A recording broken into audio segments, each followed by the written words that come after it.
बिस्मिल्लाहिर्रहमानिर्रहीम। Practice round 9 हमारे पास, start करते हैं इसको। The cost of an article is raised by 9% to $654। एक आर्टिकल की कॉस्ट में 9% इंक्रीज़ होने के बाद जो उसकी वैल्यू हो गई वो है $654। What is the original cost of the article. Original cost of the article क्या है वो हमें फाइंड आउट करनी है। तो सबसे पहले हम सपोज़ कर लेते हैं, suppose that the cost of article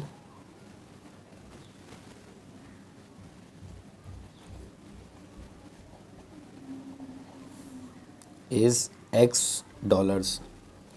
हमारे पास यहाँ पे ओरिजिनल कॉस्ट हमें फाइंड आउट करनी है, वो हमें नहीं पता। उसको हमने सपोज़ कर ली कि वो हमारे पास X डॉलर है। वो कुछ भी X की वैल्यू हो सकती है, वो जो भी X की वैल्यू होगी वो हमें फाइंड आउट करनी है। ये X की वैल्यू जो भी है, इस X की वैल्यू में अगर मैं इंक्रीज़ कर दूँ, आर्टिकल की जो कॉस्ट है उसमें इंक्रीज़ हुआ है 9% का, और इंक्रीज़ होने के बाद जो उसकी वैल्यू हो गई है वो है $654। तो हम क्या करते हैं, अब आर्टिकल की कॉस्ट क्या आ गई,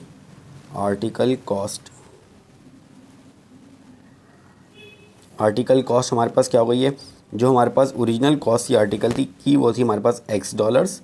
इसमें इंक्रीज़ आ गया है इसकी अमाउंट का 9%। आर्टिकल की कॉस्ट में इंक्रीज़ हुआ है आर्टिकल की कॉस्ट का 9%, और 9% इंक्रीज़ होने के बाद जो वैल्यू बनी है वो है हमारे पास $654। हमें इस आर्टिकल की ओरिजिनल कॉस्ट निकालनी है। तो इसको हम सॉल्व करते हैं। ये हो जाएगा x plus x multiply by 9% का मतलब है 9/100 इज़ इक्वल्स टू $654। यहाँ से हम x कॉमा ले लेते हैं तो हो जाएगा 1 प्लस 9/100 0.09, और ये हो जाएगा $654। ये हो जाए 1 में ऐड करेंगे तो 1.09 इज़ इक्वल्स टू $654, और ये मल्टीप्लाई हो रहा है तो 654 को हम डिवाइड करवा देते हैं 1.09 से। तो x की वैल्यू आ जाएगी हमारे पास 654 डिवाइड बाय 1.09। तो x की वैल्यू आ गई हमारे पास $600, यानी original cost of the article is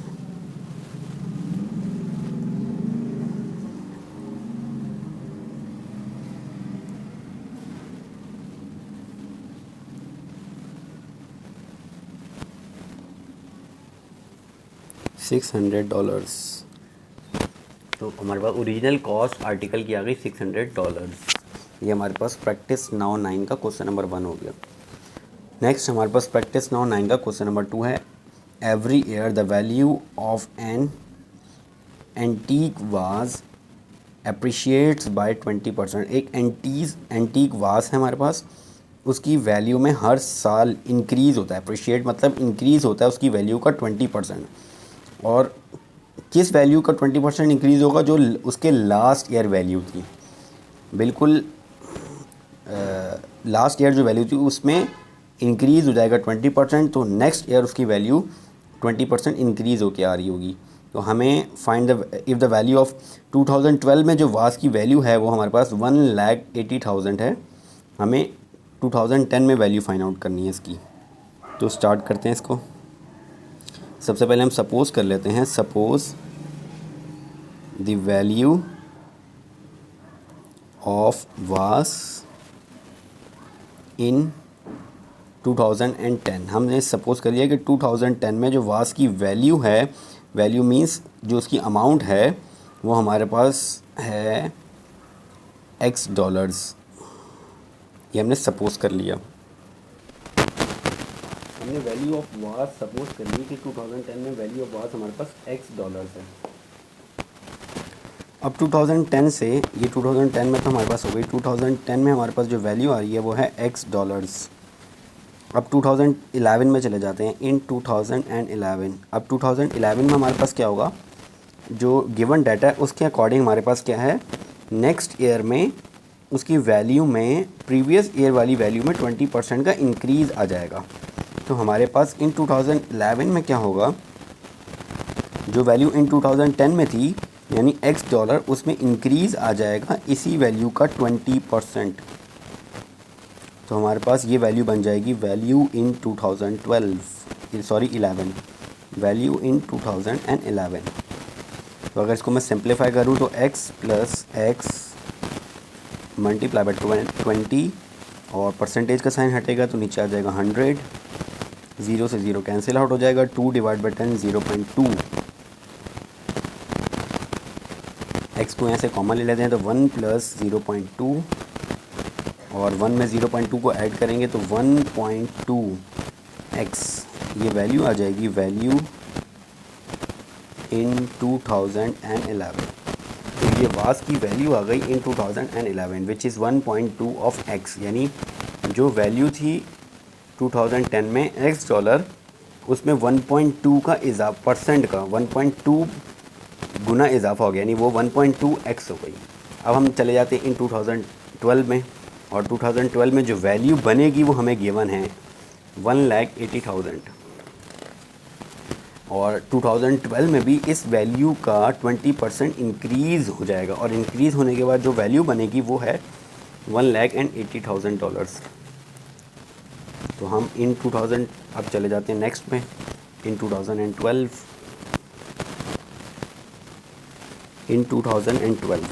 अब इन 2012 में हमारे पास जो वास की वैल्यू होगी वो जो वैल्यू है वास की इन 2011 which is 1.2 of x, 1.2x इसमें इंक्रीज़ आ जाएगा इसी वैल्यू का 20%, और ये वैल्यू अब बन जाएगी $1,80,000। ये हमें गिवन है, उन्होंने हमें बताया कि 2012 में उसकी वैल्यू $1,80,000 आ रही है। अब इसको सिंप्लीफाई कर लेते हैं, 1.2x plus 1.2x multiply by 20 divide by 100 is equals to $1,80,000। अब अगर मैं इसको सिंप्लीफाई करूं तो दोनों में से x को कॉमन ले लेते हैं, दोनों में से x को कॉमन लेंगे तो हमारे पास दोनों में से इसमें से x को हमने कॉमन लिया, x को कॉमन लेने के बाद ये वैल्यू आ गई 1.2 प्लस अब 1.2 मल्टीप्लाई बाई 20 डिवाइड बाई 100, तो ये हमारे पास वैल्यू आ जाएगी 1.2 multiply by 20 1.2 multiply by 20 1.2 multiply by 20 divide by 100, तो ये वैल्यू आ जाएगी हमारे पास 0.24। ये वैल्यू आ जाएगी 0.24 और ये आ जाएगी 1,80,000। हमने क्या किया है, इसको सॉल्व किया, यहाँ से x कॉमन चला गया, 1.2 को हमने 20 से मल्टीप्लाई किया, 1.2 मल्टीप्लाई बाई 20 और फिर डिवाइड बाई 100, तो 0.24 आ गया हमारे पास। दोनों में से x को कॉमन लिया, x को कॉमन लेने के बाद 1.2 प्लस 0.24 आ गया, 1.2 प्लस 0.24 1.44 आ गया हमारे पास, 1.44 और ये आ गया 1,80,000।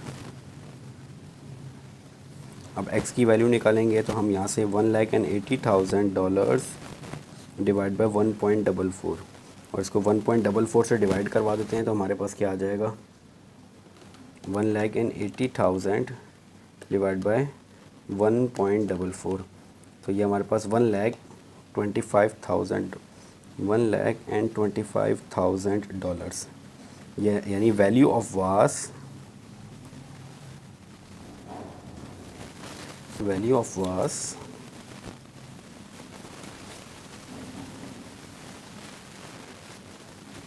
इन 2010 में वैल्यू ऑफ वास इज़ $1,25,000, यानी वैल्यू ऑफ वास इन 2010 जो थी हमारे पास $1,25,000 थी।